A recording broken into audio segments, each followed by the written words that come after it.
Look, fucking dirty. That's better. Good afternoon, ladies and gentlemen. Welcome back to Twisted Koi. How are we doing out there, cupcakes? Well, first order of the day is I've got to get filters done.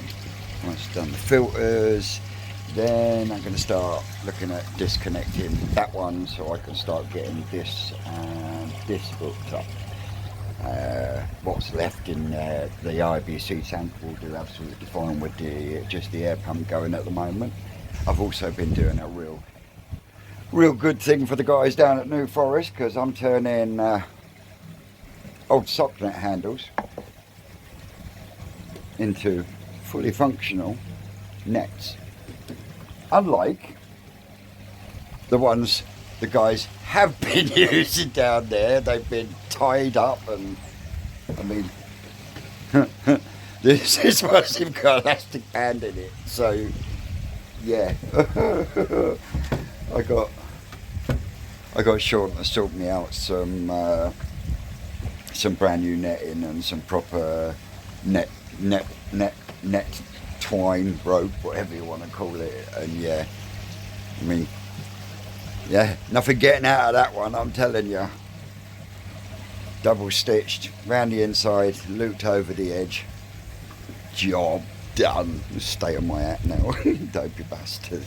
I have got to get the Suri back in bowl, have another scrape and have another feel of the she is getting bigger, but Ricky's spoken to me and I've got to get her in the bowl and I've got to feel around her belly.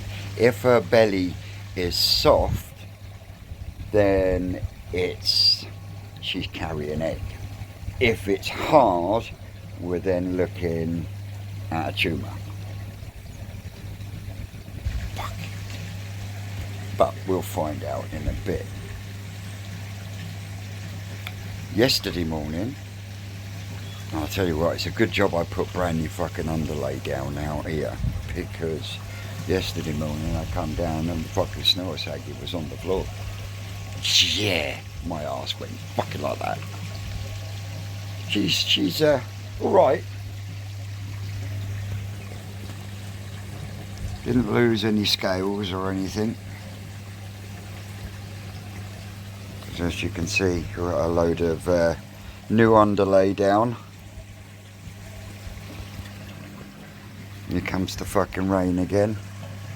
But we've got the bio chambers all ready to go. Air in the bottom, inlet into the chamber, exit out of the chamber.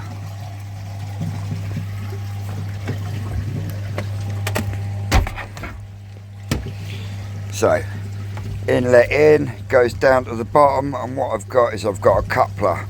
But before I put the coupler on the bit of pipe, I cut a disc of meshing and I put that in, and that will stop anything coming back up the pipe. And then in here you've got, this has all been solvent welded into place, including the threaded bit there, just using up what I had. And I've got a pressure to normal waist 2-inch thing to go in there, so that's not a problem. And that is the disc media that Rod Stewart gave me. Let's see if I can grab a bit. Yeah, grab a bit. And what you see is these little plastic discs, but when you actually look at them up close, the surface area on them is absolutely unreal.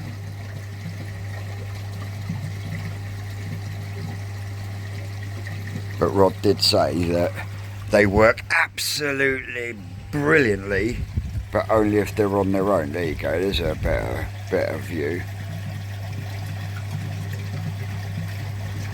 So yeah, so that's going to be the bio media in there, and then that will sit up one right up the back. And then once I take that down, I'm going to build myself a little box tray, whatever you want to call it, and then the alpha grog and the plants will go in there and it will return back the way it is already. So yeah, that's the plan. So it's going to come from there. I'm going to have to cut this flush and then fill that hole. But it's going to come up out of there, come round, go into the uplift, from the uplift into the bio, from the bio into the tank. Job done. Bob's your uncle, Fanny's your aunt. Still got to change the centre on that one so I can boil that properly. But that's that. They be doing all right in there.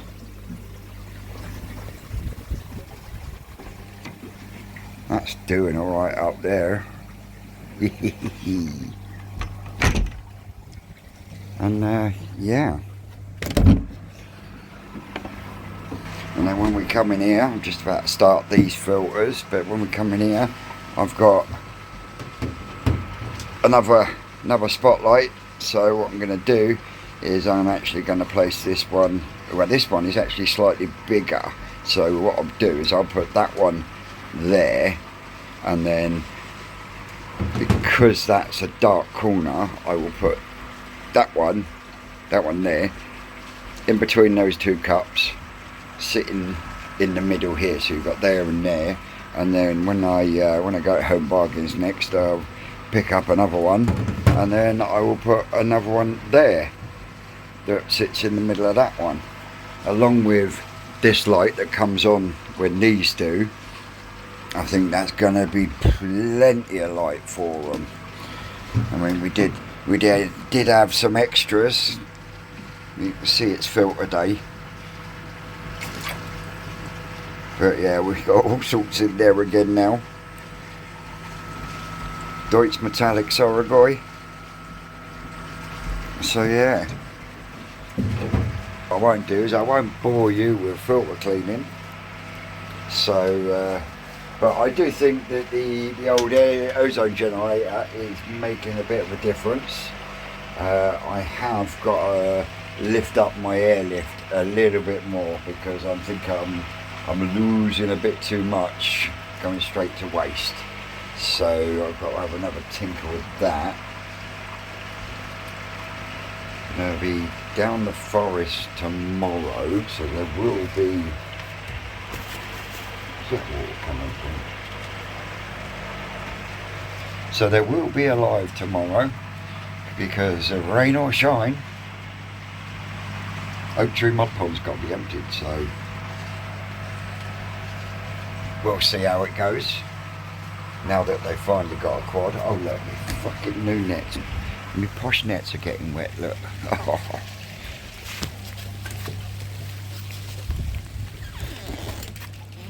1, 2, 3. That one and those two.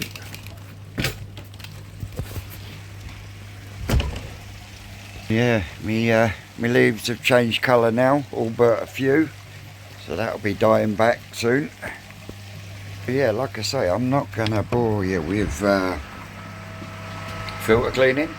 So I shall come back to you in a bit. The next day. Well, good morning, ladies and gentlemen. Welcome back to Twisted Koi. How we doing out there, cupcakes? Well, I didn't get much recording done yesterday. I got the filters done like I wanted to. I then started sorting out the lighting that I wanted to, and after rearranging all the wiring and everything, plugged it in, and the brand new spotlight didn't want to work. So yeah, there was a few fucks fired into the air, and then I downed tools and went indoors, had some dinner, and then had a really awesome video call with Sid from Achievement Boy India. Oh man, what a cracking lad, and can't wait till next year, because we are going to go out and visit him, and we're going to have a tour of the Indian scene out there on the old koi scene. Point him in a few directions and on how to do things and whatnot. I'm really looking forward to it. So Susan's well excited. So yeah, but we're on our way to the forest. We're about 5 minutes away now. Well, no, I'm not even 5 minutes away now. 2 minutes. And we're going to be doing in this dismal, dreary day, we're going to be harvesting oak tree ponds. The mud pond that we pulled, was it last week or the week before? It was either last week or the week before. And we pulled it twice and managed to get about 18 fish out. So I had a message confirmation from Rick yesterday stating that he started draining Oak Tree Pond, and we will be harvesting the Nisai from there today, rain or shine. Hoping to be able to go live while we do it, but you know, we'll see how far we get there. But yeah, on that note, I'm going to put you down until I know exactly what we're up to. Well, Cupcakes, I've got Dave out operating the phone at the moment. Well, I've actually got hold of the phone at the moment. If you remember, this is the pond that we tried harvesting not last week before, and we had problems with weed. Now we know why. Look at it, it's everywhere. So Rick and Carl's down that end, and that's where we're going to go first, because the plan is we're going to get the seine net in that end to stop them going into the little section on the end like they did last time, and then we're going to get in and we're going to start de-weeding, and then we'll run the net through and pull them out.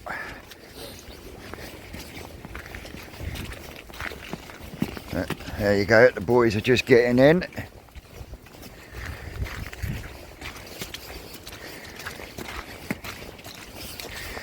I was hoping that my fucking Bluetooth mics would have been here by now, but they haven't fucking arrived yet, so just gonna have to keep you as close to the boys as possible. Oh, look at all this silt. Oh, wow. Wow. This is worse than the other day, Rick. This silt's worse than the other day, Mush.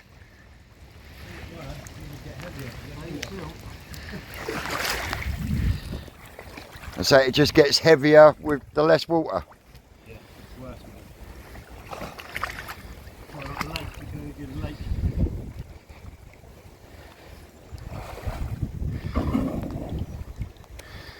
Oh, is that the drain? No wonder it hasn't dropped. Right, Dave, do you want to jump in so you can cop hold of the phone?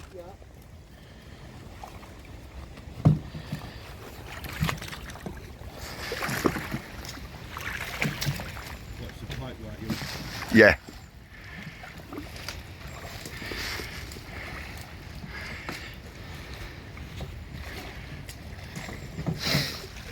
Right, just take your time, because the silt is bad.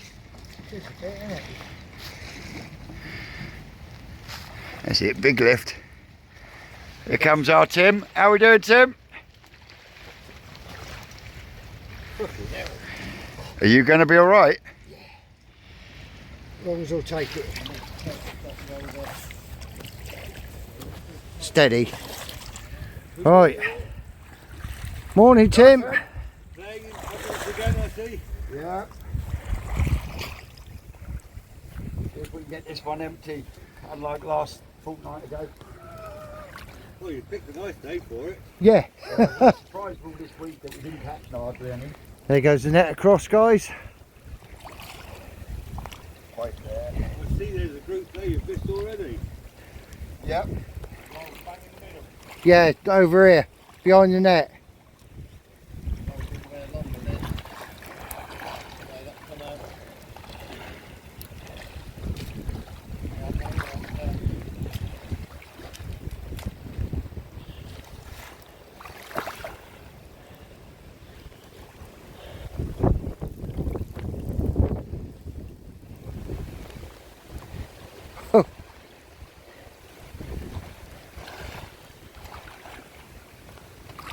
I'll go round and get the I've been at the shop, Carl.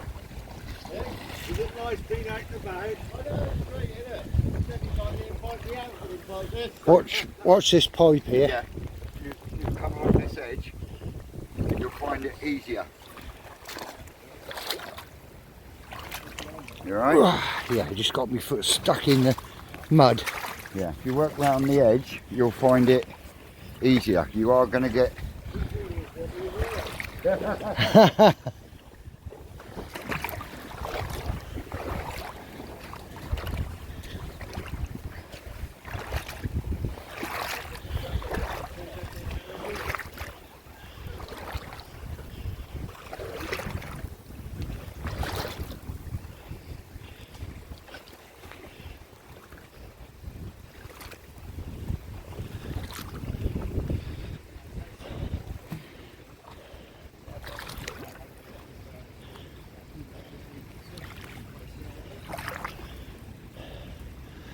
There was a couple behind here, Carl, just now. Yeah, there's a couple of beaters. One over there. Yeah.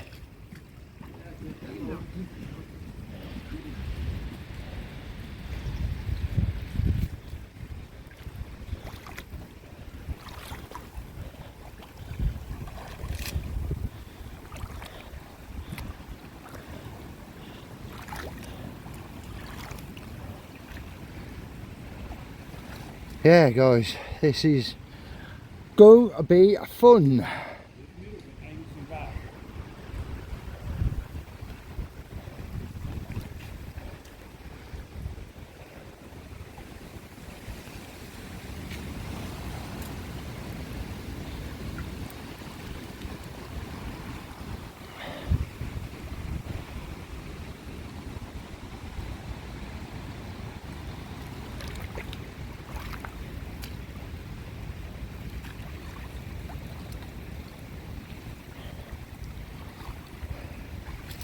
As you can see, Rick is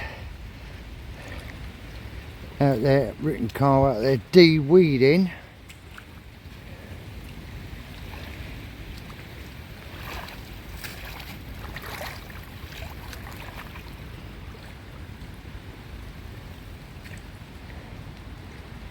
Yeah, there's a couple that have missed.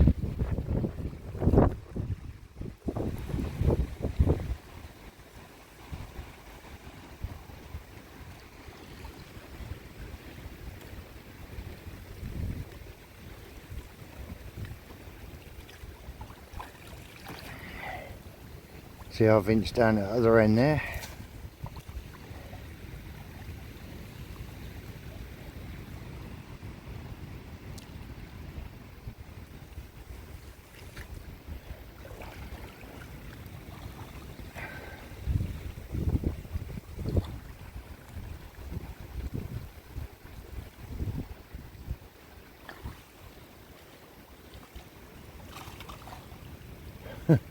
Try to get in your pocket, Carl. Yeah.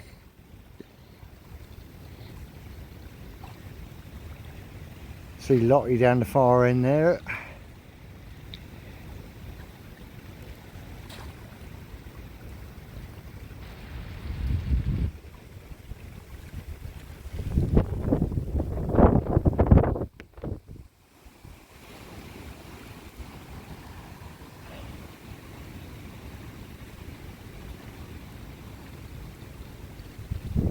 Nice Mizuno here.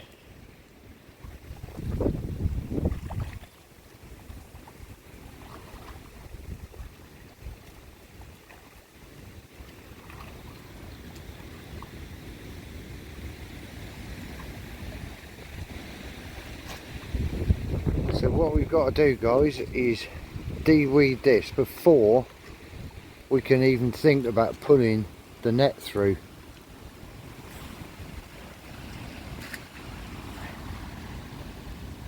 Yeah, there's a couple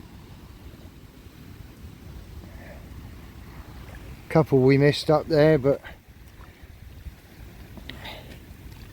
There's always some. yeah. Is this still draining down? Yeah, yeah.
Keep getting stuck in the silt. Yes, you will.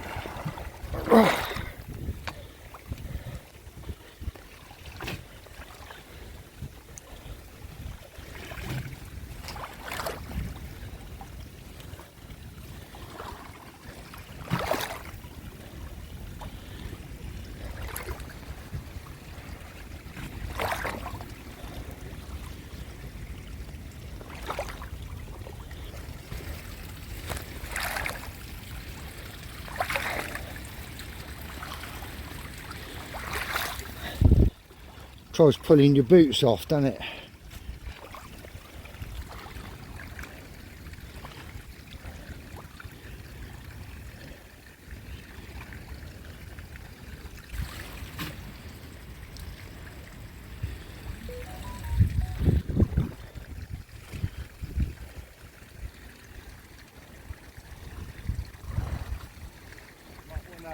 No weed in the middle bit, he said.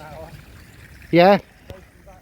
So Rick is just having a look through some of the ones that we've harvested already.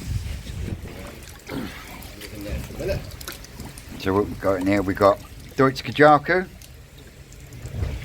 Kin Matsuba, Deutsch Kin Matsuba, Mizuno Ogon. That's the only one. That's the only tree. I'll make that on there as well. That's a Mizuno. yeah, that's because that's metallic. Metallic and like an orangey red. Yeah. Whereas the So this one that isn't metallic, will that be more Deutsch Akamatsuba? yeah, Yeah, and then you got see yeah. Kin version. The scales are beautiful. So yeah, these are all about to go. We'll process for photographing. Go on the website fairly quick. These can go on the website a lot quicker. The Sankies need to just settle down a bit more, Yeah. get sorted. I think they go RDS. No,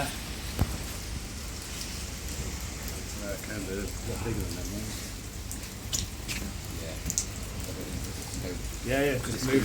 Just be, yeah, a lot of fish have gone out there, yeah. Pretty Ginrin Senki. Yeah, now you can have.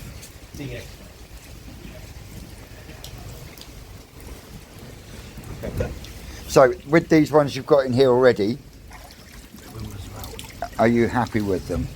Yeah, they look good. I mean, This Shisui's lovely. Shisui male. Looks like it, doesn't it? Long and slender. scalation's perfect. Scalation is absolutely Really out. good.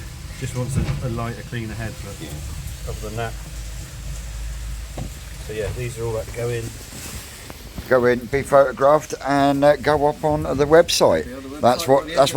That's what Carl's doing at the moment, getting all that sorted. I just tried to find something to do so I don't have to come and sit in the bottom of that pond anymore. Oh yeah, cheers, mate. Yeah, I'm all right, Jack. Shit bag.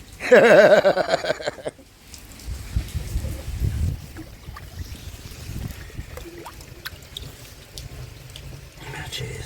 It's got a beautiful It's got dark. pattern. It is a Benny Kikakuru. It is Benny Yeah. Jack. Yeah, so I was right. It is. Yeah, that was easy there. Oh yes, please, Dave. Put you down there a second. I can get me zipped up.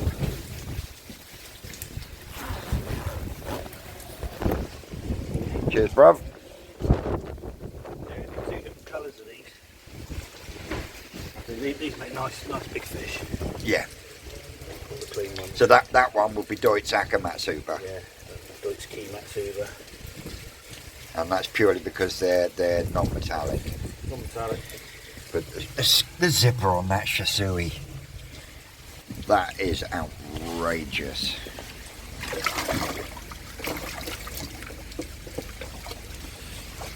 Right, very good, bit of room for you. So what are we going to do next? Kahaku?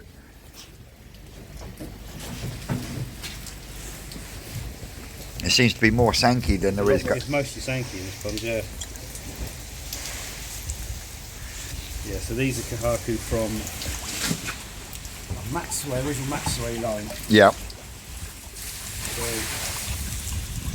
yeah. Still not as good as the Sansai. Yeah. Yeah, I think our Sansai and Shower are better than Marker Harker at the minute. Yeah? I would say so. And is that just the wrong parents last spawning? Well, because you see these are the Matsui ones, the next ones we did are our own ones, which are better than these, but still not good enough. So, got to keep chasing. Yep. Yep. For new parents to keep trying, we'll get the right combo. But yeah, we'll. Maybe.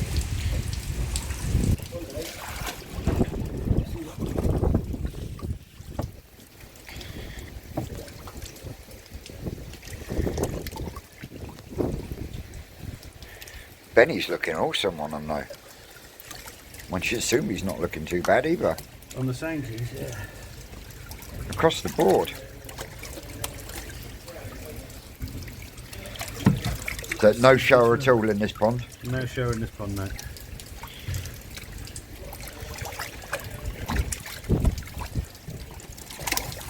And it's the pond next door that's full of the Hitsuri and stuff. And where the fuck did that come from? Metallic Chogories come up the pipe. Or you think that's gone out down the overflow and That's come through the pond the other way, followed the water up, as does this little Sankey. To the little knee side that have travelled where they shouldn't be. I think that's the only Kahaka, isn't there? two? Three. I thought there was more than that. But then, like you said, that one that you went for is actually Sankey, isn't it? Yeah, so you can see the faults we've got. Is that heron problem? Secondary Benny on that. Yeah. This one damaged here. Yeah. Is that heron damage? That's where some sumi sat under the skin, but we've got. Yeah, not ideal. I think this one's. Benny's a bit weak in places. So. Yeah. Coochie Benny. That lovely pattern. This will fix up a bit, so it's been in the weed and it keeps scraping the skin Yeah. from the weed in the pond. So that's the best of the three Yeah. by a country mile, but still not. Body's better than the next year class. Yeah. Benny's not as good. Pattern's not as good. But then, like you said, Monday, when we were doing the Kajaku,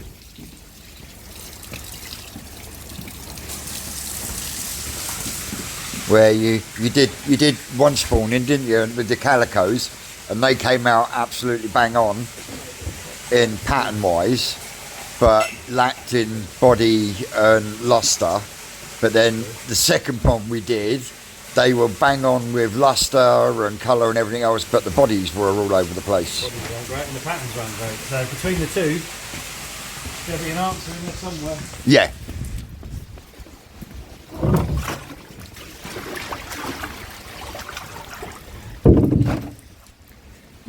So it's just a combination of finding which.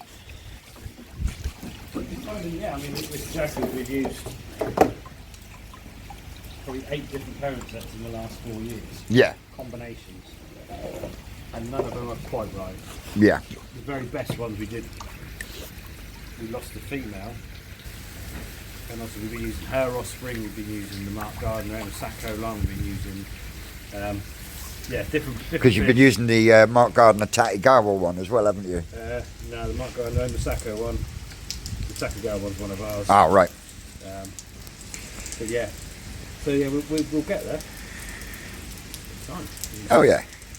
You do a set and learn a bit, and do another set and learn a bit more. And like a bowl of yours. A bowl? You using that one? I am going to be in a second.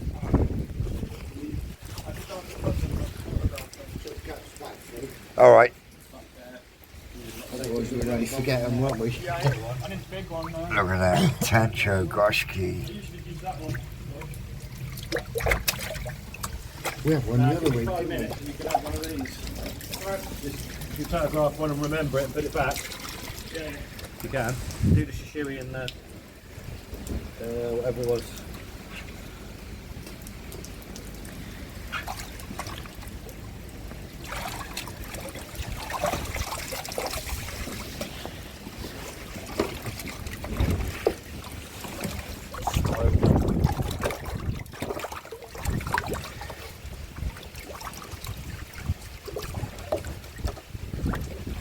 So on this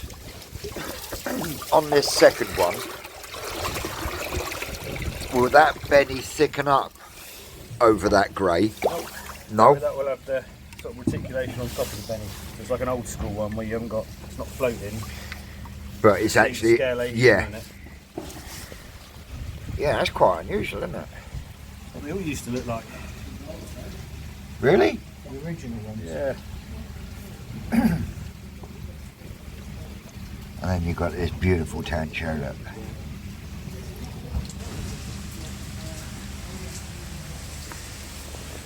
Get them.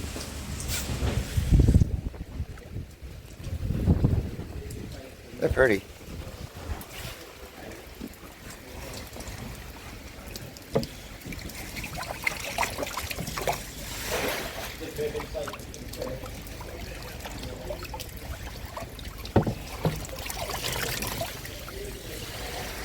Settle down a bit further then because that's going to be nice. Yeah.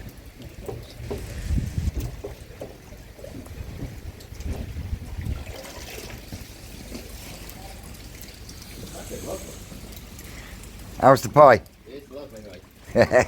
Drizzled with a bit of chilli sauce. Oh, not you as well. He did the same. Oh, it's banging, isn't it? Fine, just drizzled with a little bit of chilli sauce. Yeah. Beautiful, mate, thank you. That wasn't me. Susan made that. But while you're back in the pond, the rest of it won't go missing. Well, as long as you save another bit for Rick, because he's like, Score then? if no one else is going to have that, I'm having the rest, and that was half a pie. No, I'm happy to give that 10. I am. Yeah. Yeah, there you go. Susan will be pleased. He's all about the top, not the bottom, isn't he? Yeah. Got the bottom on the pie. It was brilliant, that. Oh, Rick likes a soggy bottom.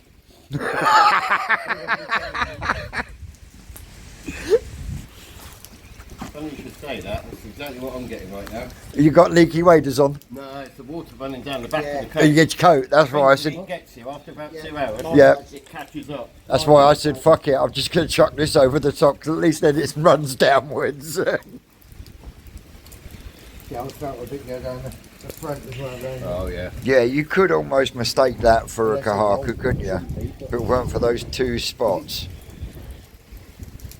Now, do you think you're going to get any more Sumi come up on that one? Don't know. I'll have a look when I finish filming. Oh, yeah, you sneaky bastard. Look at them. Fucking short of me and him selecting fish. I thought it was great. That was a bit fucking sneaky. I thought it was good.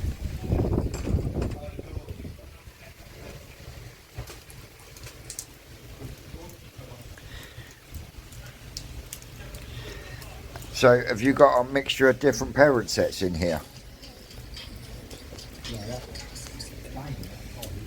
No, these are all the Momotaro ones. Right. And we did it.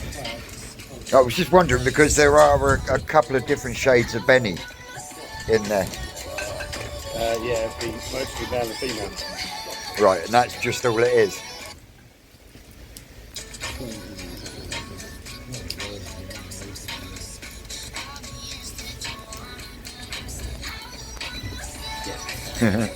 Rick's just putting up a short at the moment.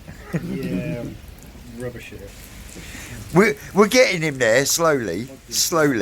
I'll get to it. What he needs is lessons in Instagram because I don't know what the fuck that's all about.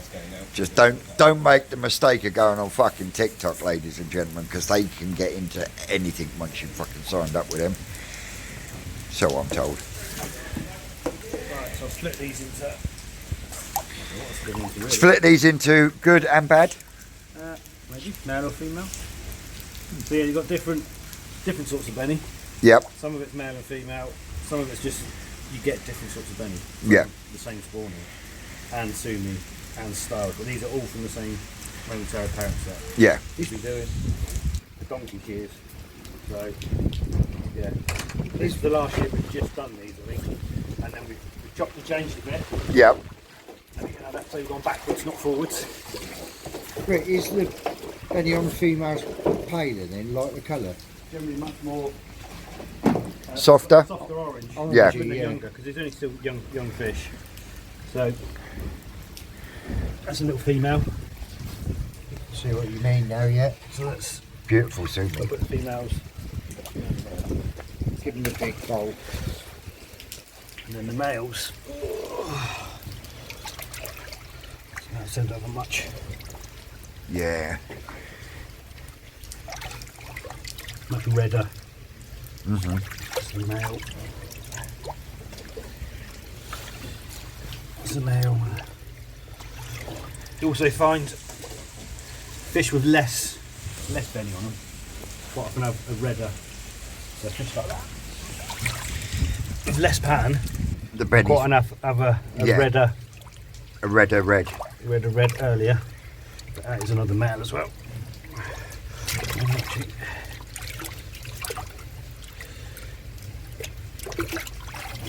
Male. That's much better structure, but again it's a male. Yep. That's a female.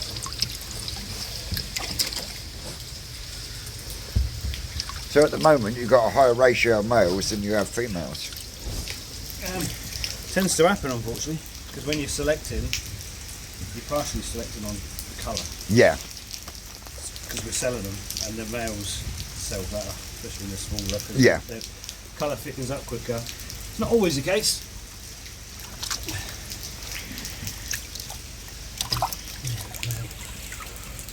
So it's females take over on the body, don't they? But the males, they tend to take over on the clarity and depth of the colour and stuff. Yeah, and they finish earlier.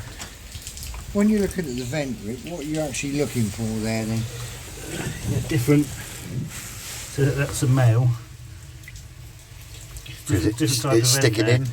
Yeah, he's got a little bit of It's a sticky in. A sticky, an innie. sticky innie. An innie. Yeah. An innie. And then when you see a female, That's a female. you see a little slit. It's not as easy as it might seem. No. Are they too young to have the little nodules and that on their? They are. See, that one's a bit. This is the one that's a bit different.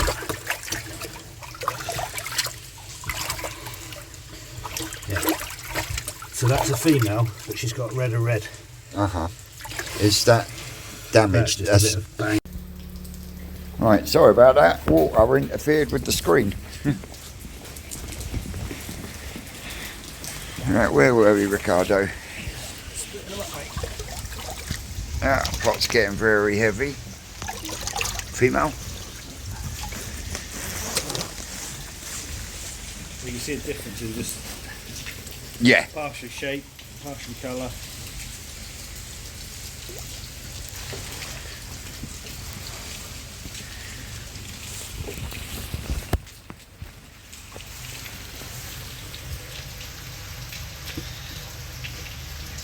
That's your females. That's your males. We don't sell them at any different price. It's just purely size and quality. Yeah. They're much easier to keep. Better. Yeah. Yeah, unless you're talking top end big fish. You know, these make nicer, easier fish. Yeah, yeah. But yeah, these will be photographed. Still none of them were as good as that first one we took out last week. No. But they ain't bad. This one here's got to be the best. The best one in there. Got a beautiful body shape to it, hasn't it? Plonky shape. He's got such a tall shoulder, he's got like dinks on either side. Yeah. Yeah, that's probably the best fish in there.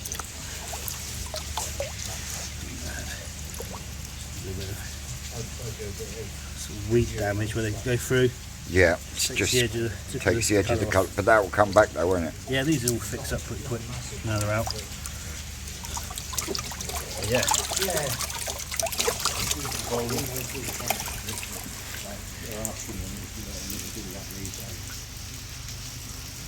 I think this one's nice. Which one? One with more sumi on it. No. That one. That one. Yeah, it's just too small. Fucking rain. It's interfering with the phone.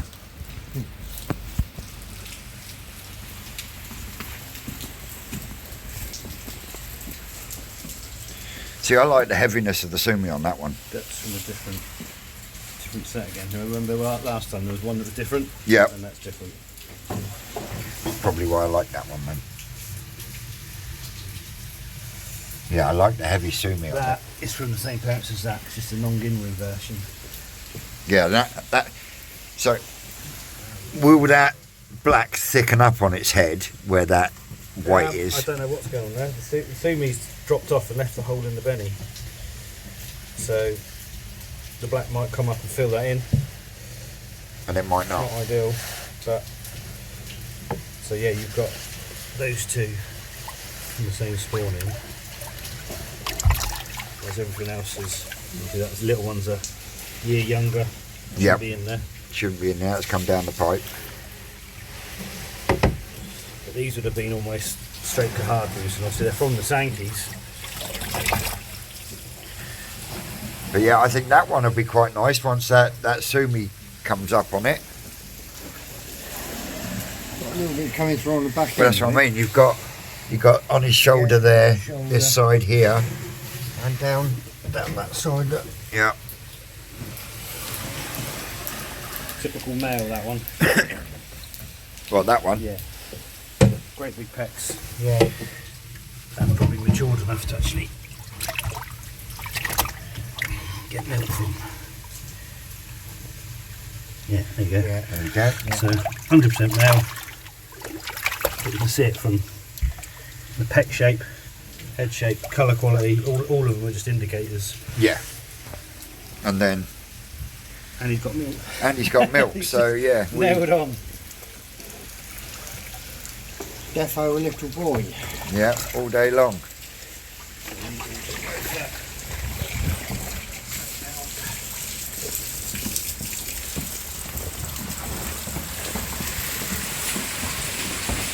Now these are the ones that came out of that pond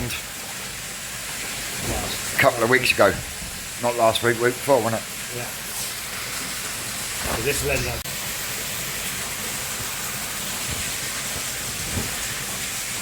Yeah, settle them down. There is some See really the pretty different fish. characteristics from that Sankey, the one I said last time over there, Yep. the Marathon one. They're quite different to the Momentary ones. Yeah. But yeah, you should be able to see the colour difference as well. Even though these are a year older, a lot of these, depending on nose, it's darker already. Yeah, yeah. Just from These are the ones that came out of the Munger tunnel. Like I said, you could see that the depth of the bennies better and everything else.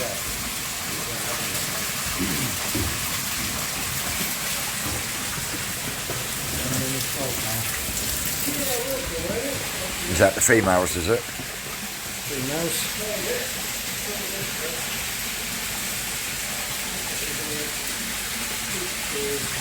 Yeah, that one.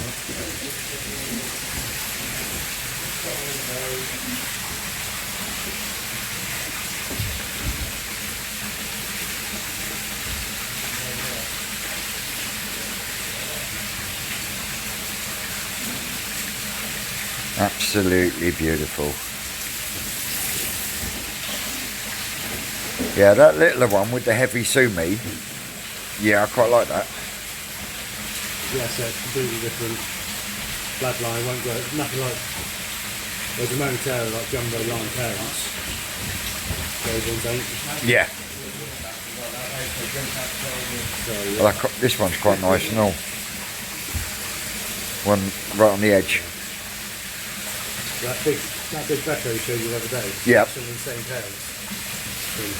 Yeah. Years back.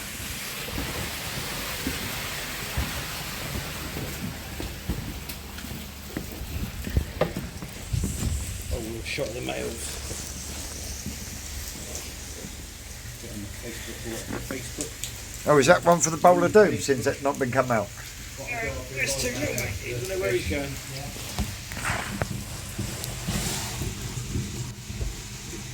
Sumi's quite nice on it though.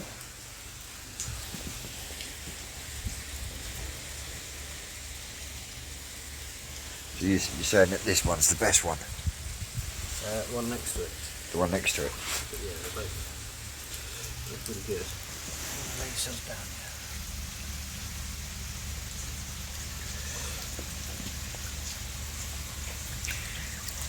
That's a birdie bowl of fish. Very birdie bowl of fish.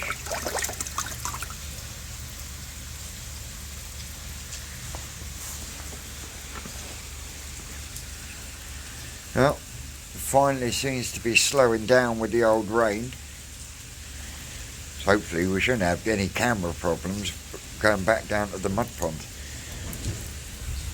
Because to be totally honest, I don't think we're going to get anything else done other than that today, because that is going to be a mission when we get back down there.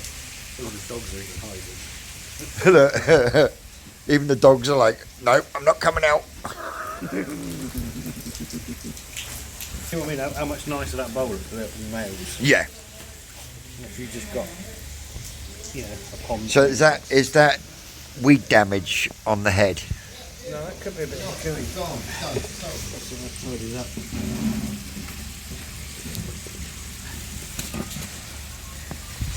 This one's quite nice as well with the balance. Yeah, no, it's a nice bowl of fish. Oh yeah, definitely. This will look really good when it's big. When the other sumi comes out, it's quite sparse pattern now. Yeah. That sumi fills it in, it'll be. So that 75cm Becco that we looked at Monday come from the same parents. Yeah, it's just one that's grown massive but lost what Benny had. But it's an absolute tank. Yeah, and that used to be a customer's, didn't it? Yeah, only it's been grown in a little pond. Yeah, probably not even 2,000 gallon pond. Jesus Christ! And 1,500 gallon. all of them fish were fair. They were all over 50, weren't they? But that Becco was 75cm Becco, and in all honesty, if it wasn't for the few bits of secondary heat it's got on it, I would have taken it home, because it's fucking. The body on it is immense, absolutely immense. It's crazy. That's the kind of fish that's got the same. Yeah. That's what a lot of people don't get is these are bred from jumbo line parents, but only say 10% of the offspring might have That bone structure. that bone structure. And of those, only 1% has the bone structure and a decent pattern and quality. So before you know it, you know, you've got nothing. If you're only keeping good bodies like this one, as well as all the other elements, suddenly everything else in there's got to be got rid of. Yeah, so like the likes of this one, because the body's smaller and All of these are just haven't got the same structure. yeah, and they would get weeded out, wouldn't they, in Japan? If it's a farm that's trying to grow big fish, yeah. 'Cause Yeah. You just ain't going to make big bones. So yeah, It doesn't mean they're not going to be pretty fish. They'll be Just beautiful means they might not grow over 55 centimetres. that's when you get people say, "Oh, I'm selling jumbo fry and all the rest of it." But just even if they are from proper jumbo parents, only a percentage of them are going to be Jumbo. potentially go big. Yeah, It's still better if they weren't jumbo, and then none of them are going to go big. But but yeah.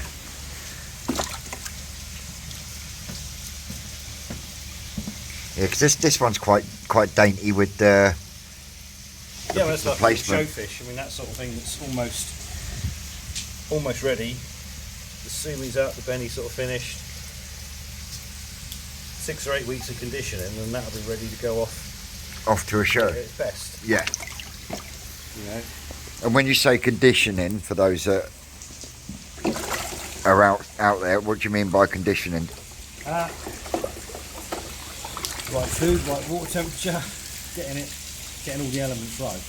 So to whiten the skin up, you want to have plenty of vitamin C in the food. Yep.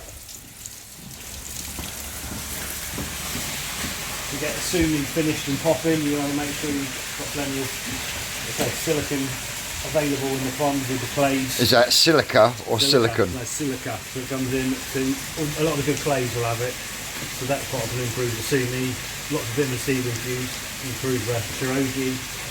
Colour enhancers to improve the penny. Yeah, good conditions. Not where they just come from full of weed and Yeah. getting battered. So growing fish in conditions is different. Yeah. We don't really condition fish. We grow them and get them ready for market, and then whilst they're here, they might get a bit more colour food and a bit of polishing off. But Yeah.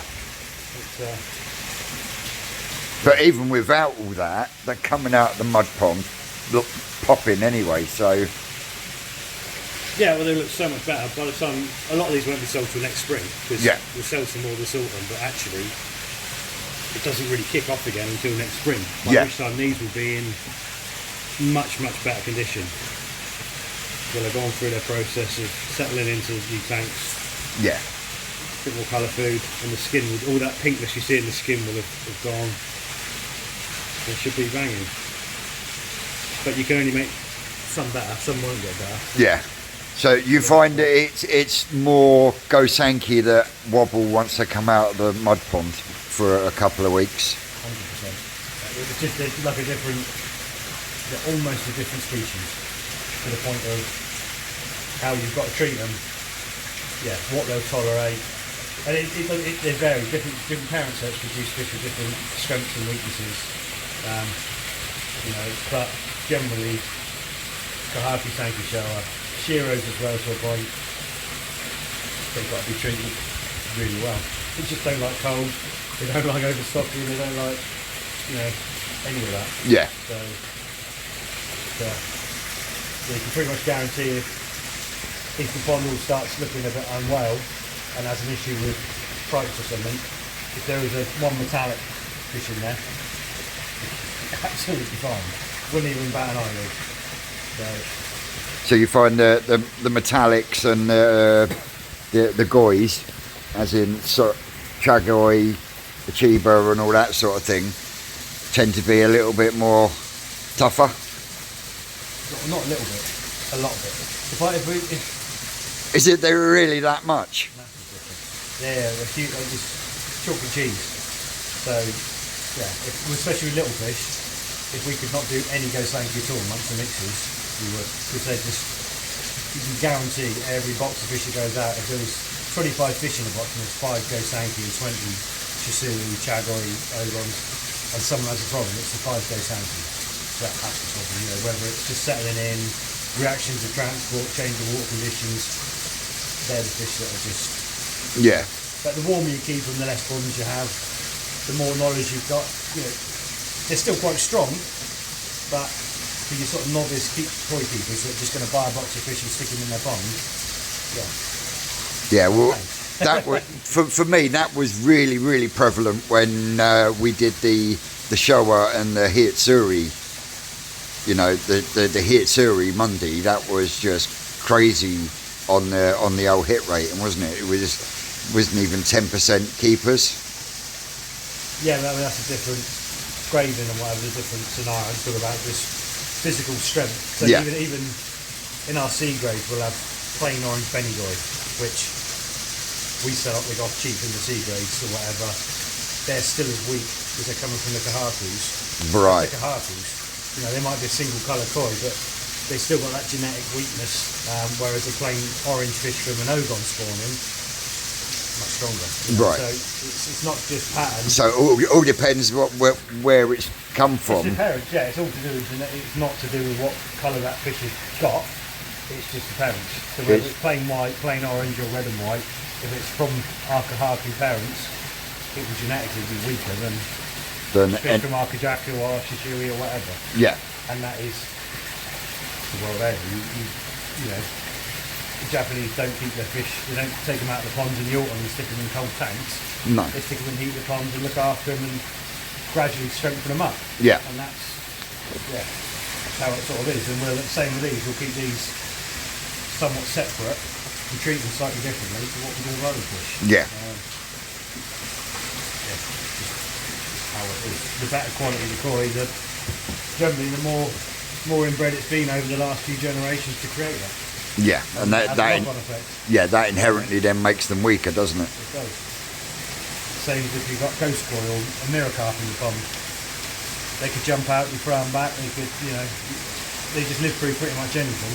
Yeah, Whereas, your nice shower that's you just brought dies at the first time looking at it. We've all been there, we've all seen it, and it's people come in and say it's sod's law, but it's not sod's law. It's a genetic thing. we had it this year. We had that Hiroi Kahaku, didn't we? Oh yeah, your pond, yeah. Yeah, and it was absolutely nothing wrong with it the night before because I was hand feeding it. I come up next morning and it was on the floor dead.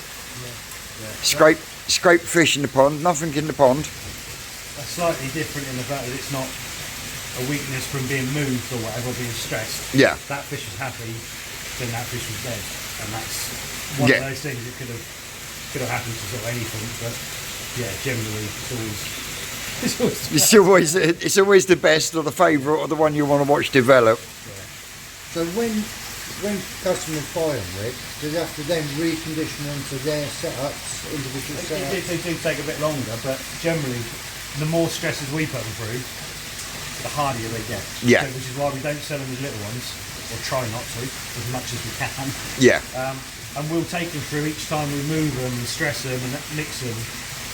Their immunity builds up, they get stronger and stronger and stronger. Yeah. So by the time they get to this sort of size, they might have what we call a wobble. So we'll move them, we'll harvest them. Within a week, they might pink up a bit and look a bit stressed. Yeah. A week later, as long as we're looking after them, they're settled again. And then when the customer takes them, and eventually you don't get that issue. Yeah. The more times they're put through processes, the stronger they get. Yeah. Which is why the Japs never used to sell young fish. And it's only because the market got to the point where people were trying to buy the smaller and smaller fish, and people then learned how to look after them, that they now do it. But they're still, if you bought a box of Tozai from Japan, at 10 centimetres, they're a lot more problematic to look after than if you bought a box of Nisai. Yeah. And they're more of a problem than if you bought a box of Sansai. They get stronger and stronger and stronger each time you go through a process. So, if we had our way, we wouldn't sell any of the Gosanki before it's had its first win. Because that's its biggest Biggest thing. hurdle, So when we harvest them in the autumn, settle them over winter, and by the following spring, that you've got a product then that's pretty strong. So that explains why you said to me when I put the Omasako Shiro in the main pond, you said let's hope it gets all right through the winter. That first. Any koi doesn't like the cold, and the first time they go through a cold period, obviously the earlier it is, the more difficult it is for them. Yep. So, sounds crazy, but most of our fish will go through its first winter in its first winter. Most jackfish don't go through, they're kept warm, so they don't go through that winter in their first winter No. until they come to this country. Yeah. And if you haven't got a heated pond, the first time they go through a winter, be it Tozai, Nisai, Sand, whatever, that's the first time they see that cold, prolonged cold period. And that's when you tend to have parasite problems start building up. And I mean, I've got in my pond already at 9 degrees, and they're already starting to huddle up at night. Yeah, they don't like it. I mean, they will tolerate it and they will get used to it. And I'll say you'll probably go to your pond at 9 degrees, and there'll be some fish that still come up for food. Oh yeah, there is. And there'll be other fish that are like, oh, I don't like this. Yeah. That's kind of natural, and you tend to find again, Shiro Tsuri do certainly the ones we breed from the Omasako lines don't like cold. That's their like Achilles heel. Yeah. Because I've also got a Kaneko Shiro in there, and I've got a New Forest Shiro in there, and she's still blowing up on that back end. I'll get her in the bowl later. But it's one of those things. So unfortunately, everyone wants to buy little koi, and they want to buy the best little koi, and they want to buy Showa, Sanki, Kahaku, this big for £1 each, grow them all. But the reality doesn't work that. No. It's just, so we can advise people on what's suitable. If they've got heated ponds, then you get away with it. If they've got heated setups, it's a lot less of a problem. If you're about to buy fish and stick them in a pond, it's now going to be 5 degrees for the next 4 months. Don't buy little Gosanki, because they won't like it. Yeah. So the ones I got, they're better off going into the heated pond because that's 20 degrees now. Right, the ones that's a knee, they were knee side, weren't they? So Yeah. they've already had one winter with us. They're Yeah. already cold. But yeah, Yeah, so it shouldn't be too much of an issue because you've gone from cold to warm. Yeah. So but at the end of the day, they'd all prefer to be warm. Doesn't matter what they are. A mirror Yeah. would prefer to be warm Yeah. with cold. But yeah, it's just learning, obviously, how to get the best from the fish, what they'll happily tolerate, and if they've got to be cold, then you just have to be on the ball with parasite problems and water quality problems and stock densities and all the rest of it. I mean, I was chatting on a video call with Sid from Achibakoi, India last night, and he was saying one of their biggest problems out there is getting too hot. Yeah, well, obviously that's And the next stage. you know, they don't like it. he's talking like 40 to 45 degrees. Gosh, but in the ponds. No, Oh, out, you know, ambient temperature, which then takes the pond up 30 plus. Yeah. You know, and one of their problems is trying to control that temperature, which was one of the reasons why he went to Indonesia, not just to buy fish, but to see how they farmed out there because they've got a similar climate. So yeah, it was a big eye opener for him as well, but he loved it. Then comes to the point then when you've got to start putting chillers on the pond, doesn't it? If it gets In that fact, hot. shade makes a massive difference. So just by having ponds in the shade, you'll take out a lot of that temperature. But yeah, you might find that those places, young koi love it that hot. Yeah, And again, people say, oh, 24 degrees is a great temperature for koi. But you know, a tosai is a different animal to a big fish. yeah, So if you're growing little ones, 30, 32, 34 degrees is absolutely fine. They absolutely love it. They'll grow like crazy. well, say And you'll rush them along. But if you've got big fish, they won't tolerate that temperature. No. So you've got to, again, if you've got 3 ponds and one gets really hot, one's in the middle and one stays cooler, well you keep your little fish in the hottest one and your biggest fish in the coolest one. yeah. And that kind of works. But I mean, I noticed last year when before I had to rebuild the filter house, I had that tank sitting at 26 degrees and they grew like fuck in there. At the moment, I'm struggling to keep 22. yeah, you find that the growth rate just is exponential up to about 30. Once you hit 30, it depends on the oxygen levels. The algae helps. If you've got the daylight, you can cheat basically. Yeah, So we can run ponds at 34 degrees, and if they're heavily algified and there's lots of sun, they're just churning out pure oxygen. And Yeah. the fish will absolutely love it. But you're walking a tightrope then when the algae crashes and the daylight drops off. yeah, So yeah, it's all a balance. We work with what we got, and the more you push it, the more chance you've got of it all going horribly wrong. yeah, definitely. But that's kind of farming, isn't it? You've got to produce enough crop from the body to make it viable. Otherwise, you're not farming anymore. No. You're not making money, are you? No, you just treading water, so to speak. Yeah. So in that pond we're doing at the minute, I don't know what, 100, there's 100 Sansai in there. 10 would be a much nicer number to grow now. They grow much better, they come out much better knit, bigger, better bodies, but we won't get enough money for those 10 fish. To warrant. The other 90 that we could have grown in that. Yeah, Because like you said in one of the other times we were down, when the algae dies off with the temperature lowering, releases ammonia. Yeah, that's just again the part and parcel of those kind of ponds. Mud ponds aren't as bad, but the same process happens. And fishing lakes as well, they'll all do it. As all the food goes in, it's all being processed, and you suddenly get a point where the bacteria, as the temperature drops, the bacteria can't process it. Yeah. The waste still still there in the silt, and then you suddenly find your ammonia starts coming out. yeah, that silk stinks. Yeah, that will do. But that will all break down. If you get the fish out, leave it, that will all naturally break down to nothing.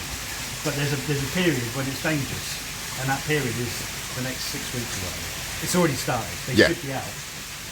Yeah, they should have been out by the 1st of November. The other question I was asked was, how many ponds have you got, including other facilities that are dotted about? about 110, give or take. That's including like these as well. Yeah. So yeah, 'cause we have to do all the stuff for DEFRA, everything's recorded, so every single pond we have is on site maps and recorded and whatever. Yeah. It varies, like I say, if you go up to some of the fish areas, you see ponds that aren't being used anymore. You always put new ones, but it's around 100 and it's over 100. The most we ever have running at one point is 125 ponds.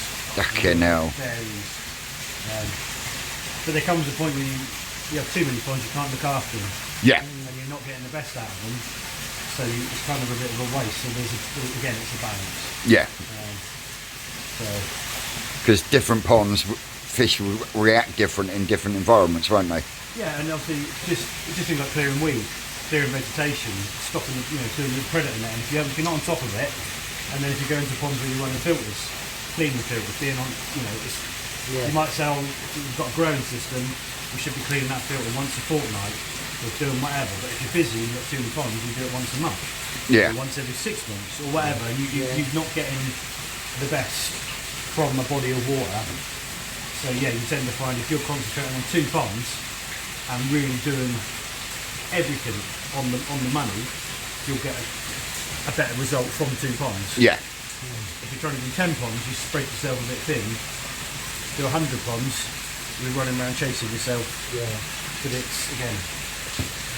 But you have said that each mud pond, actual mud pond that you've got, all acts differently. Mud ponds are all slightly different. Yeah, you get different algal blooms, different weed growth. So that one we're doing now is full of hornworm. Yeah. Horrible weed. Fish don't mind it. It's really Abrasive. hard. Yeah. Yeah. And they swim through it and it takes the mucus off and then it starts damaging the benny on them. So everyone goes, oh, carp love weed. Well, they might love it, but it doesn't love them. No. A perfect mud pond would have no blanket weed, No hornworm. oxygenating weed. It would just be clay, and you see some of the videos, some of the ponds in Japan, and that would dream. Yeah.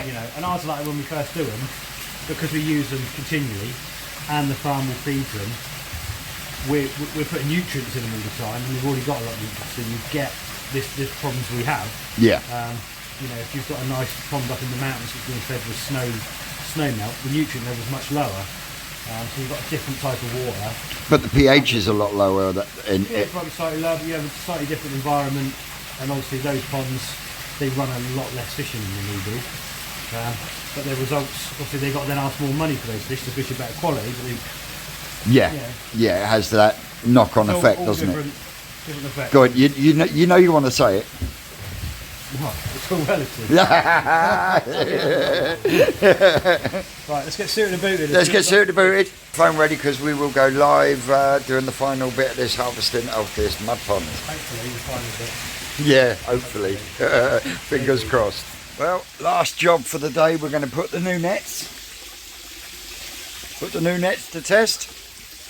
And down in half. We've got to size them out. So one size will be going into the pond down the end and the others will more likely go back in here. But yeah, there is a real mixture of sizes in there. At least 3 different. As well as the new nets, courtesy of a lead-twisted one. The boom of dole. The boom of dole. The bowl of doom is down there. Rick's got the bucket of Deflet. And I'll pick a load more chilies as well today. Oh, that was it. You know when we left Monday, I said I've got to go to the post office to post them chilies. Yeah. Got to the post office, of course when you go to the post office they ask you what's inside. So I told them. Right. And they're like, oh wow, have you got any? And I'm like, yeah, I've got some in the van. And they're like, can I have some? So they had 2 chilies each, fucking 2 old birds behind the counter in the fucking post office. Get in trouble with such killing people. She did ask what they were, and I did tell her they were Carolina Reapers. She went, I oh, don't know if they are. They're one of those stupid. stupidly hot ones. So what's with the green ones? The green ones just not ripe yet. Yeah, it's still fruiting, still flowering. Fucking hell. So yeah, I mean, it just keeps going until the temperature drops off. So these start going soft because they're losing temperature. You might as well have any of them that are any good. Yeah. Get a shot of them. Yeah, we'll get them taken down. Double whammies. So yeah, get these done, these cleared, and get this one refilled for the next So you do lot. put the bigger ones in that one and then the smaller ones in the end one. That one. Yeah, the smaller ones. Next we've got another empty con. Right.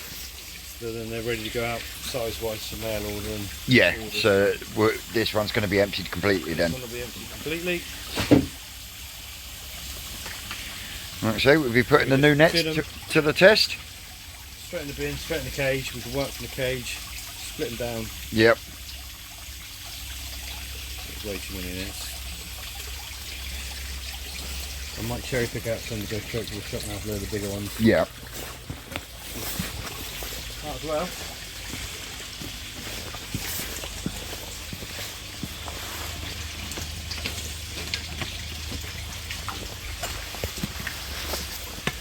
Yeah, Rick. Nice new posh one for you, look. Wrong shape, mate. Flat across the floor, isn't it? Sometimes flat. They'll be in the sump in a minute. You want that on there? That's what you want. Right, give me the big one then. I've got to do some. I've got a smaller one down here.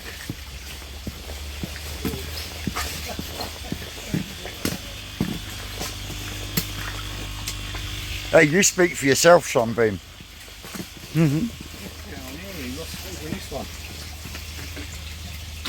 Well, we had to unplug one to put the pump Yeah, in. you know, this one's still running there. The other one, that. It's the same as the block. Is that why it's lifted up? It's got such a fine. Yeah, these Sankeys are not to be done again. Mm-hmm.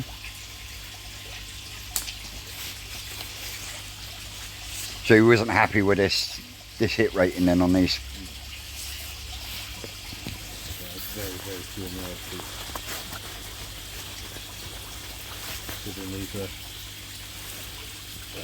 These were a late spawning though, weren't they? Oh yeah, they're late spawning, but that doesn't make any difference to quality. You do late spawning to get an idea if it's worth doing. Yeah. So a little bit disappointing.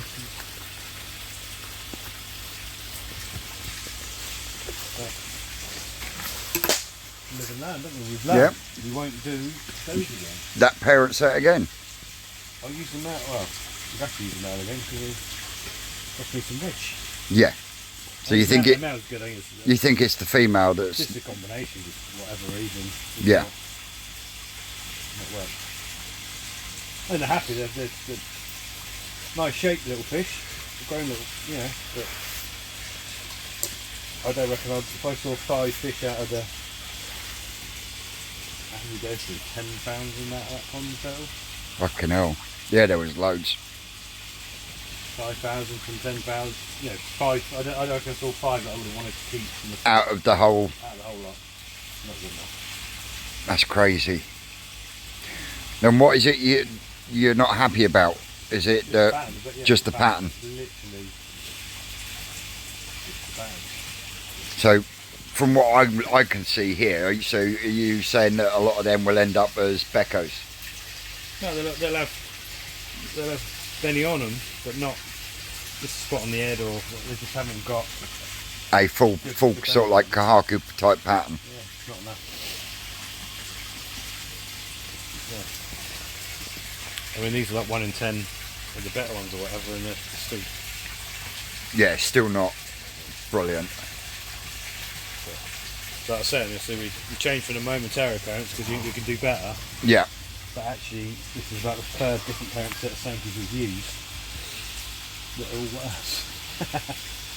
Shouldn't laugh, should I? But you get there. You get at the end of the day, you get the right combo, and it's. I think we have done one that's been a lot better, Yeah. and it's from our own ones, but I haven't had enough eggs to do a lot with. But this Yeah. year, hopefully, we will, and that just means life's a lot better. Definitely. It's going to be good netting up some toe side, not worrying about the nets. Yeah. Is it? the buckets in a minute. Nothing's getting through these. So the cage I put in there won't full of holes. So the water in here is going to look manky because it's half river water, half Yeah. rainwater. Oh, is that coming from the river pump, is it? Yeah. Not your big container. No. Not today. I need too much water. I haven't got enough. Mm-hmm.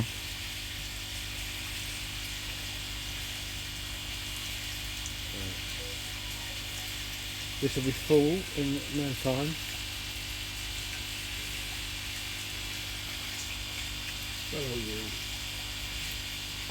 Oh.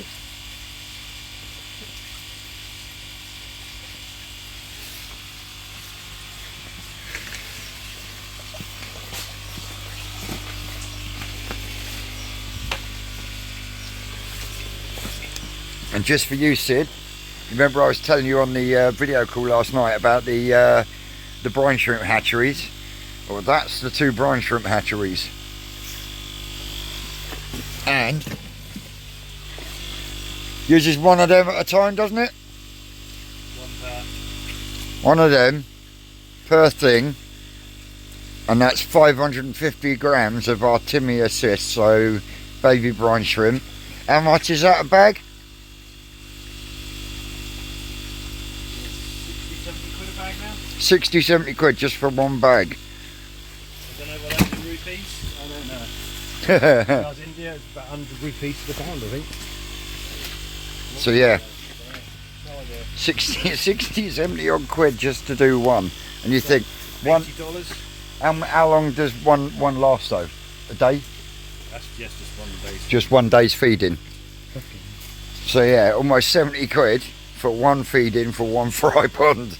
Well, yeah, it's not. That will do the whole tunnel, will it? All the hatchery for 24 hours. Yeah. You can run them both, but it's a bit. Yeah, it gets a bit more expensive. So yeah, that's what they are.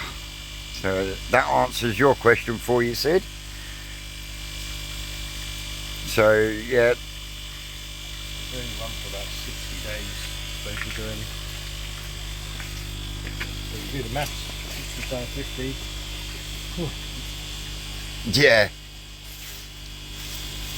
Not a little bill. no. And then people complain about the price of fish. Or should I say the price of koi? 300. That's 3. More than that, isn't it? That's about £3,000 a year. 3 grand, yeah. About 3.5 grand a year on brine shrimp cysts. Yeah, they only feed them. So yeah, we only feed them that for a few weeks. Then they're out on natural food, so they don't cost us anything. Yeah, But yeah, you can dodge the brine shrimp and put them straight on the live food, but one in 3 just won't work. It's the wrong size live food at the wrong time. yeah. You just lose the entire lot. So it's better to go with Because the. we can guarantee that we'll have every single fry that hatches to a specific size at 2 weeks old to then move, Yeah, and you don't have to be as accurate with the live food outside because you've got more scope. You can eat smaller bits and bigger bits and yeah. get away with it. So yeah, it's one of them. And the live food is all natural stuff. Yeah. Outsiders. Yeah. Yeah. Bloodworm. Yes, you're looking at. Rotifers Yeah. and Daphne and such like. So yeah, it's an art in itself getting the ponds. Mud ponds are a bit easier, but the liner ponds. Yeah, that was going to be my next subject because I've been asked a couple of times about the liner ponds. What sort of water is in the liner ponds that we've got across there that we've been harvesting over the last couple of weeks? What sort of water? Yeah, well, in volume. They are about 10,000 gallons, 10 to 15,000 gallons each of them.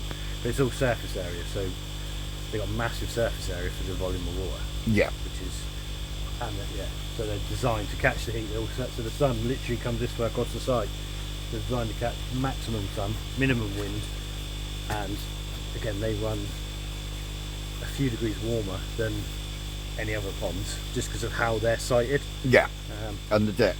and well, the depth and whatever. But the downside is if we have a real cold spell with no sun, they get cold. Yeah. So And then that knocks them back for a while, then, doesn't it?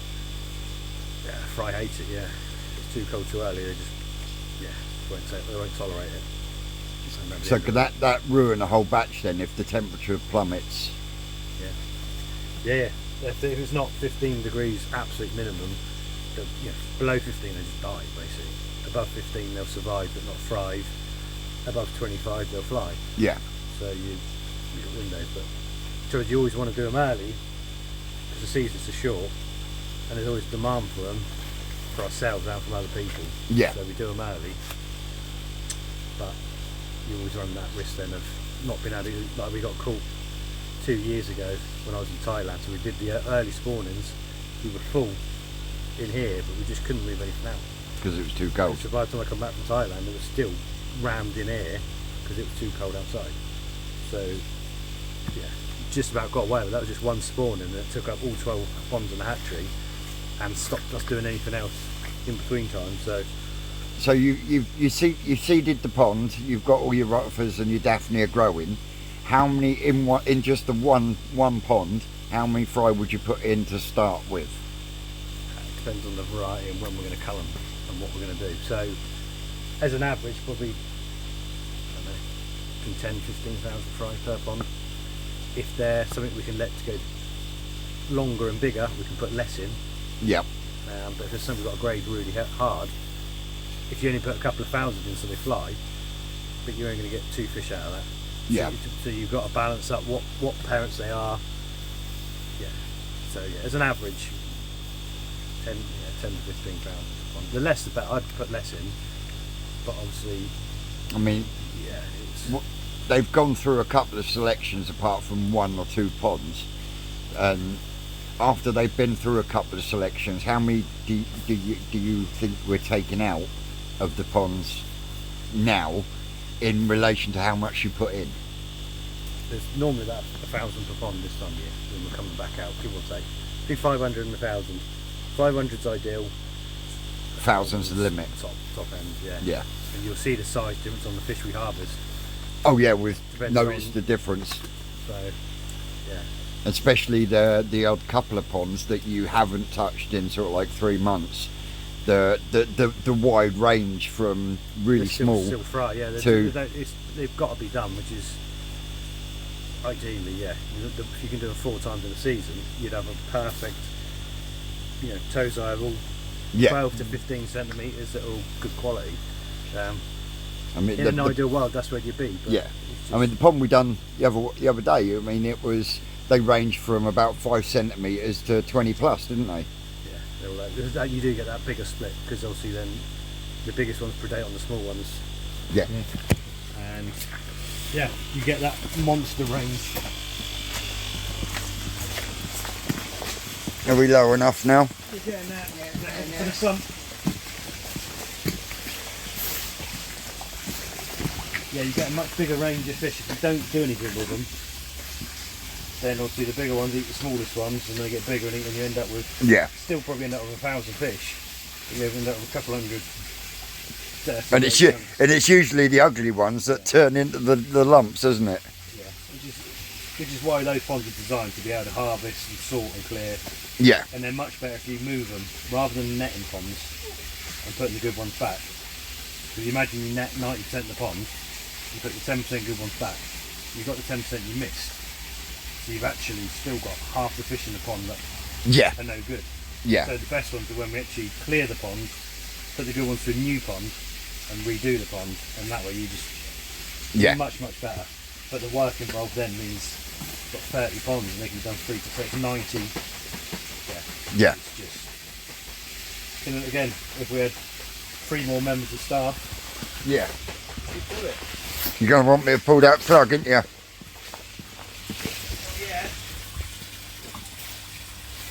You just have to speak up a bit then. Not yet, Vince. Okay.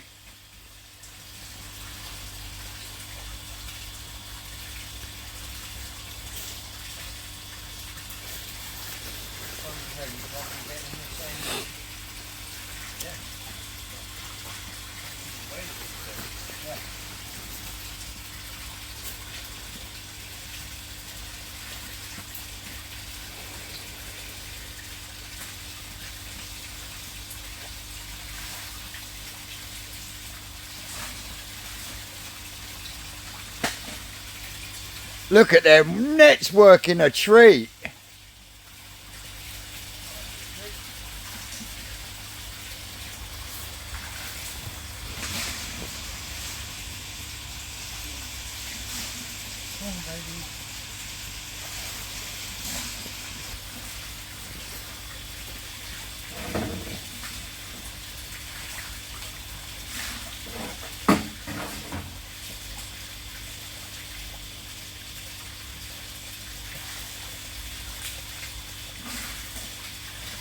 In the bowl, Rick.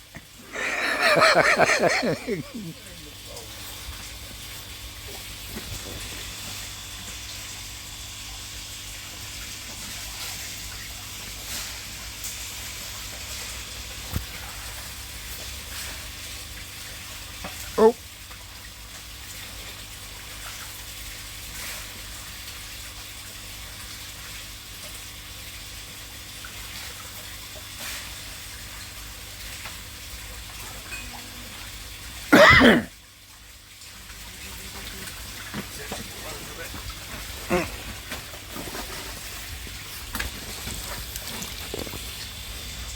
Right old mixer sizes. Isn't there? Right old mix of varieties as well. Someone ain't been doing their job properly, have they? Don't worry, we've got the bowl of doom.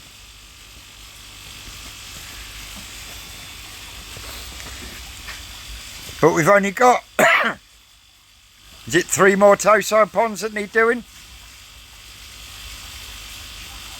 I know they all need emptying and properly. Yeah, 3 that haven't been netted. And that's two of the bold ones up the end. So one of the big ponds and the mud pond. Yeah. Yeah, the mud pond would be the one that we de-weeded a bit, wasn't it? Yeah, I don't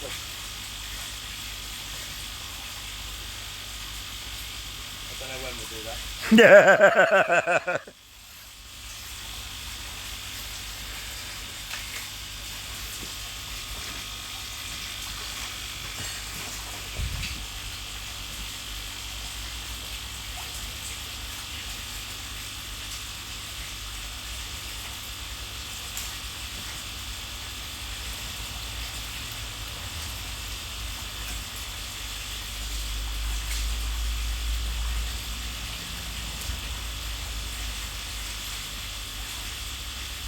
How's that net working, Dave? Brilliant. Brilliant. It's a net.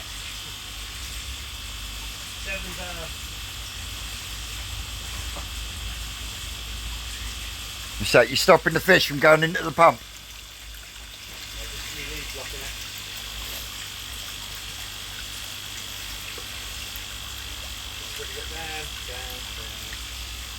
We're getting there.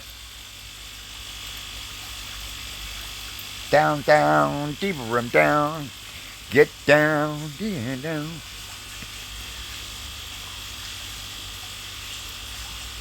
Again and again, again, again. Get down, deeper room down.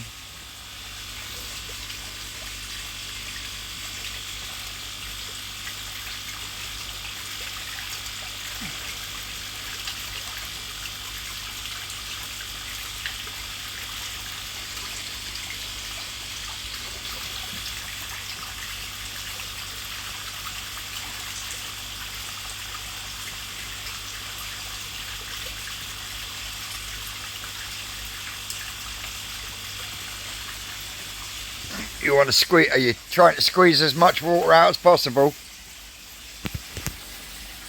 Yeah, the more in the sump they are, the less you'll catch them. So it's not more of a case of like you want as much water as possible. It's just easier to catch them down there. You'll be all day trying to catch them. Once you get into the sump, we've probably designed all the fish just Yeah.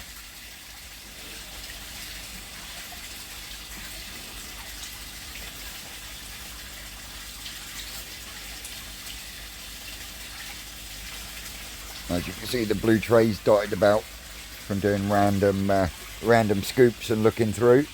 Oh look, bowl of doom. net of fish.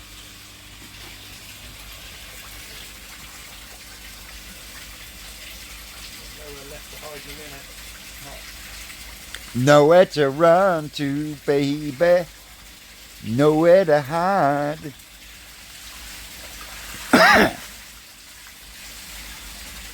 Cool, look at that net working well.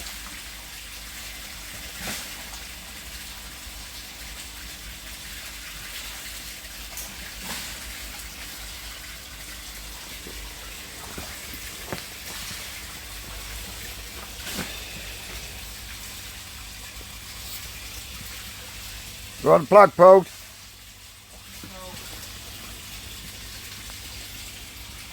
No, he's going for it. He's going to get them all in the bottom.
That one plugged back in.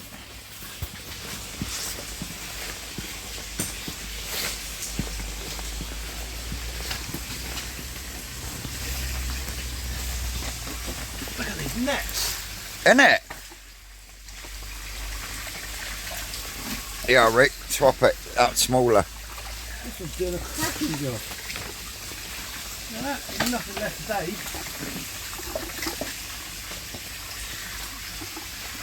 So you're happy with the new nets then? I was specifically saying they're better than they were. Less old for sure. I do, we'll come get them in a minute. You know, just scoot them into the, scoot those into the bowl then, Dave.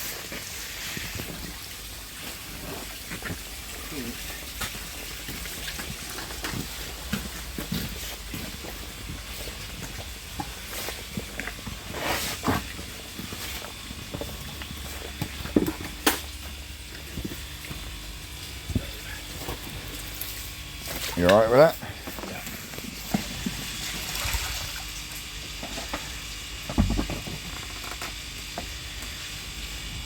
Right, I'm just going to switch the other one off. So go switch the river pump off. Yeah.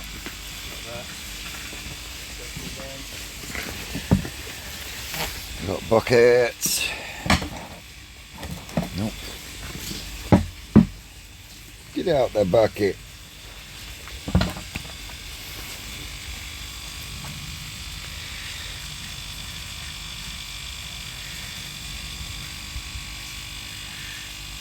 There'll be some pretty fish in there.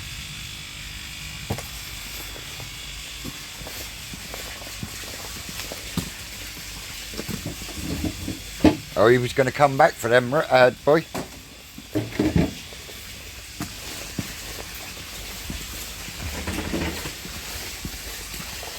Is that all of them, is it?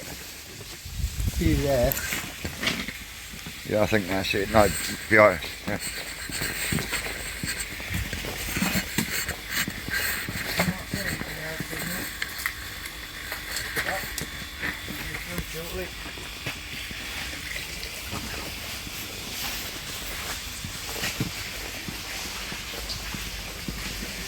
Yeah, can't see anything else. Oh, There is. There is. There is a few in there.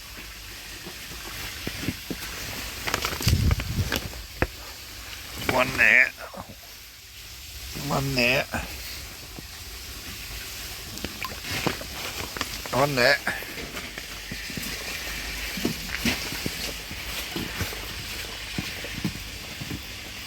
So, dun.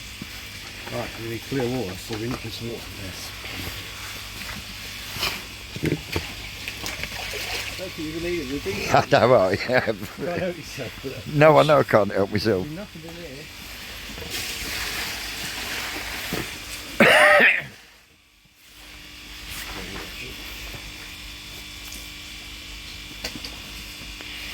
Grab us a scoop more water, please.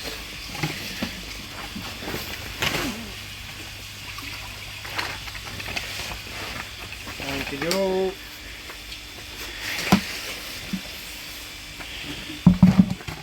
Are we putting water in there, are we? Yeah, so basically all we're doing.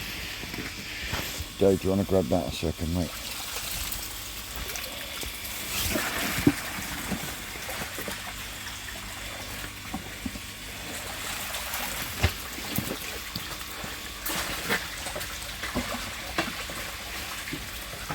And some in the bucket.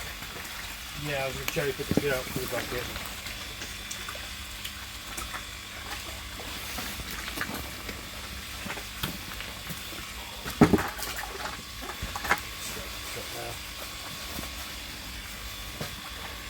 You alright with that from Yeah, I'm alright with that. So what, are you picking these by size? 4 inch.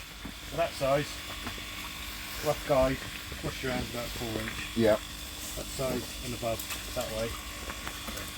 Can I see them?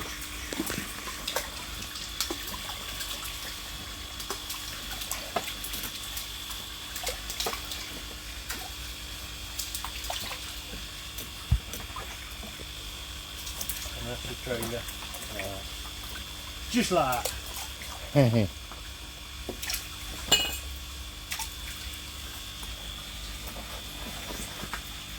That one there.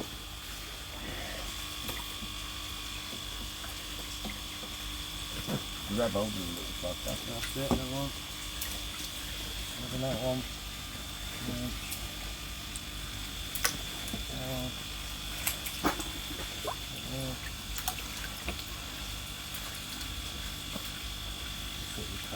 Put that like that.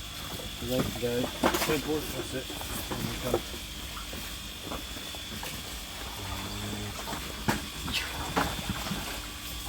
Oh, Rick.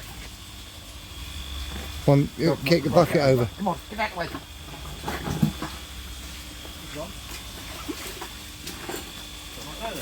That was Salem.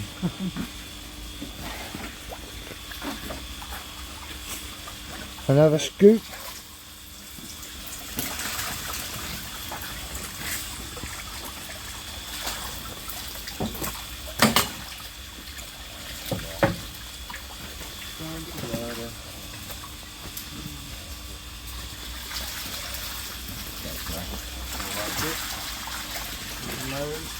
Here we go.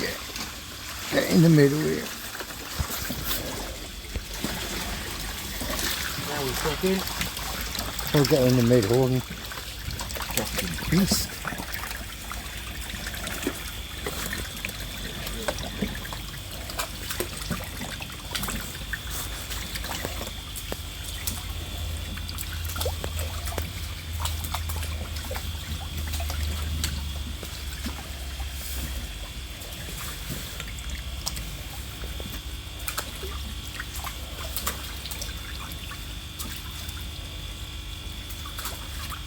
get in there, Rick.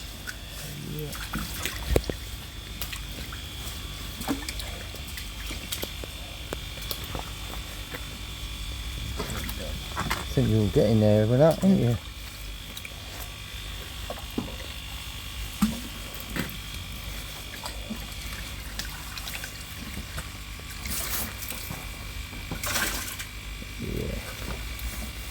Well, living. How many you got in there now? I think that's just there in that one, mate. That's 40 plus. That's 40 plus. I'll do. That'll do.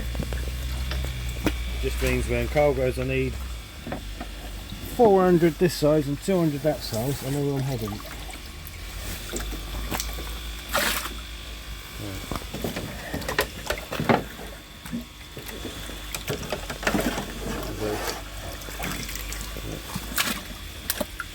These. Oh, one in there. Doesn't matter. More going through.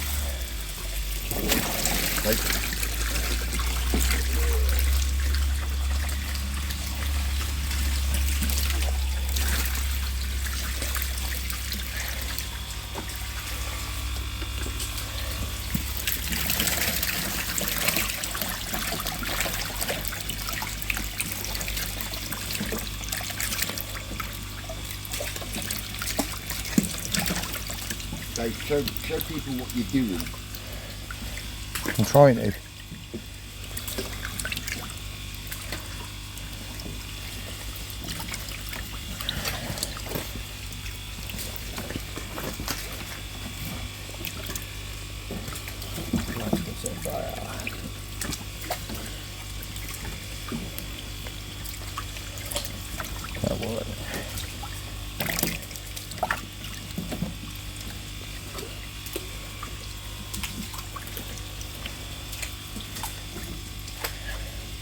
That one. Yeah. Close again.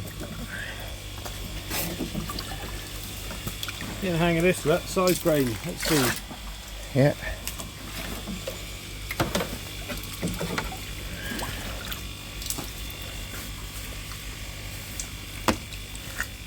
So we're on the cusp there. Yeah. Alright. When you hand down that side like that, Yeah, and front, off. Clears the tray. Scoop. Scoop. You're up. Thinking you missed it.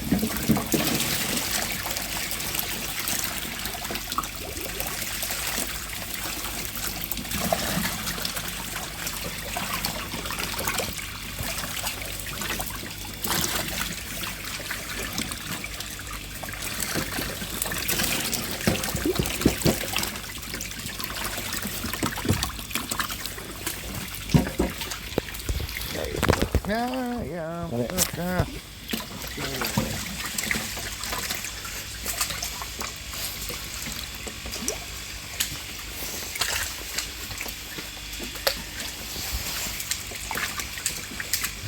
Aragoki Benny Guy, I got one of them. Got one of all of them, dude. Not quite, Getting there. not though. quite. He got his bowl back in place. Yeah, he has. Yeah, the bowl's out.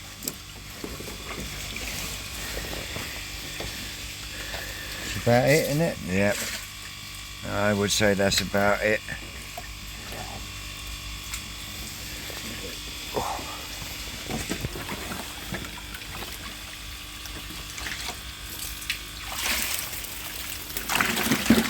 One more down here. No. Yeah, I'm seeing. Yeah. Can't now. He's gone. Right guys, I'm going to put you down because this is getting a bit fucking awkward. So, come back to you in a bit. Oh, cupcakes. I am in agony. Absolute agony. Dave, stay on the road surface. I'm trying to. I'm that knackered, mate. Oh mate, yeah. Absolutely fucking bollocks. Yeah, I mean, it'll be home. Cup of tea. Soaking them up. In fact, no, I can't. Tell you why I can't. Because we got fishes.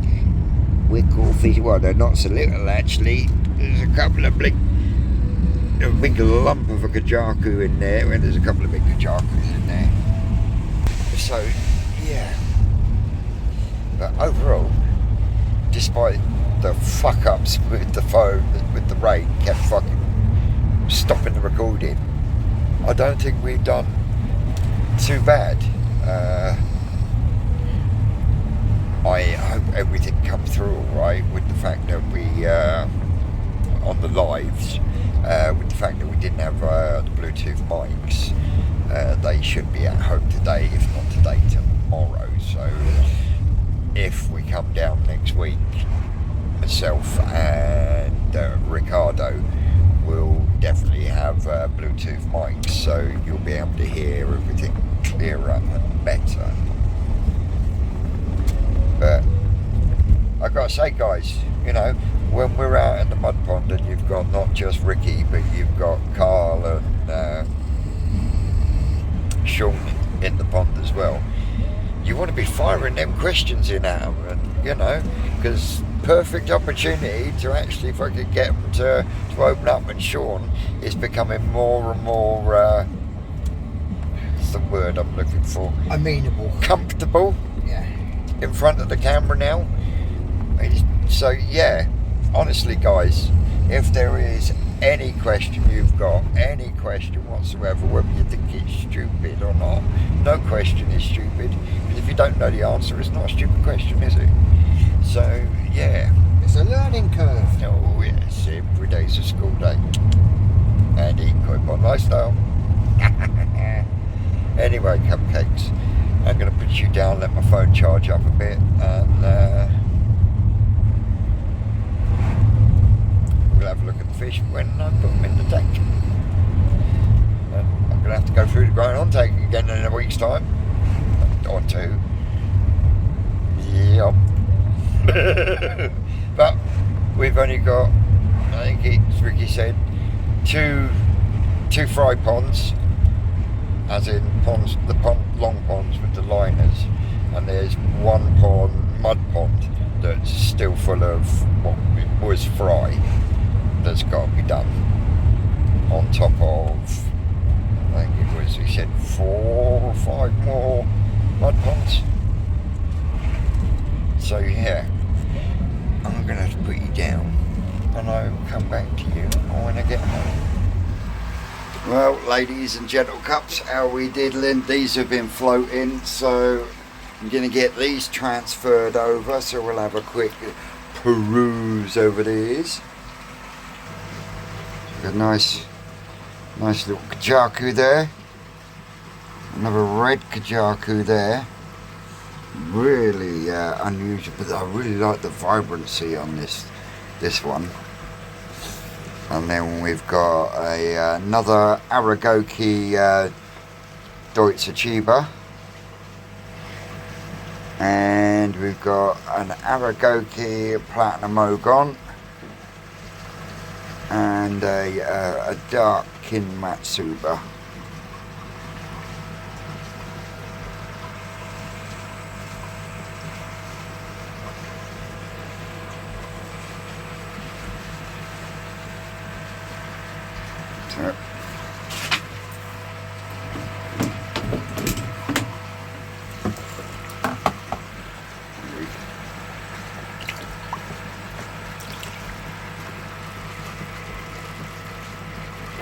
Bit of a bruiser, nice red kajaku.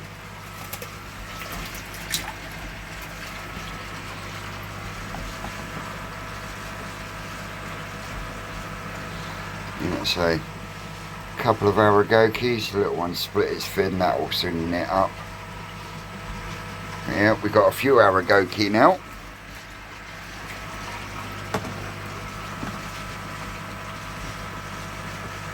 And then we got a Kin Matsuba.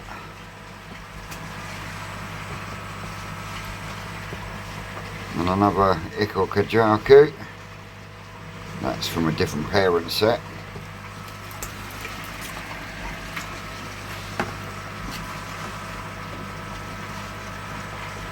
And then we got another one there, there's a bit of a bruiser. Nice pattern on it.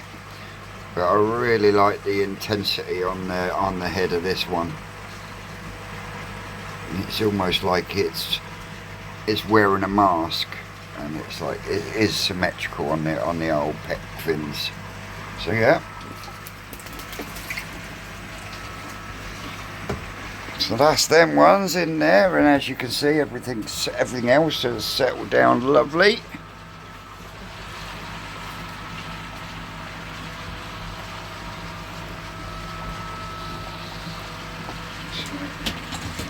We've been away all day, so we can have some takazumi.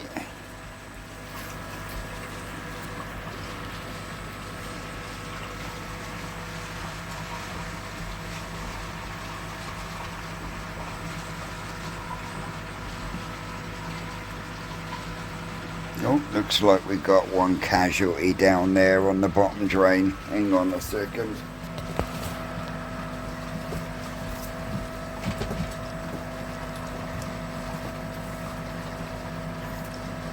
The old kiddies out the way.